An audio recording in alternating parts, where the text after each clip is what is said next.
Daddy ఈరోజు Sunday కదా 800 ఇస్తావా మటన్ తీసుకొస్తా. మటన్కి 600 గారా అంటే 200 మీకు special gift daddy. Special gift నాకా నీకా? మీరు ఒప్పుకుంటే ఇద్దరికి డాడీ. సరే ఆ పర్సులోనే తీసుకోపో. డాడీ మన నీకులైన పెళ్ళిలో ఒక అమ్మాయిని చూసినాడు డాడీ. ఆ అమ్మాయిని పెళ్లి చేసుకోవాలనుకుంటున్నాడు డాడీ. ఒకసారి మీరు కూడా చూడండి. రే అమ్మాయి నీకు చిల్లి వరుస అయిద్దిరా. అంటే చెప్పురా. గో ట్రిప్ ప్లాన్ చేస్తున్నా 10,000 daddy.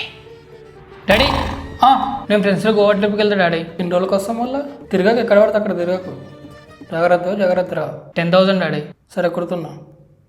వచ్చినాయిపో. Thank you daddy. Bye mummy, నేను గోవా ట్రిప్కి వెళ్తున్నా. వచ్చేటప్పుడు ప్రసాదం ఉంటకరా. సరే డాడీ. గోవాలో ఒక అమ్మాయి పరిచయం డాడీ. అరే నువ్వు ఇటు రారా. సరే డాడీ. అమ్మాయిలు నీతో ఉంటారు కావచ్చు ఇప్పుడు, కానీ ఫ్యూచర్లు ఉండరు. ఇప్పుడు ఏం చేస్తున్నావురా? ఖాళీగా ఉన్నావు. ఫస్ట్ నువ్వు ఒక జాబ్ చేయి, పైసలు సంపాదించు.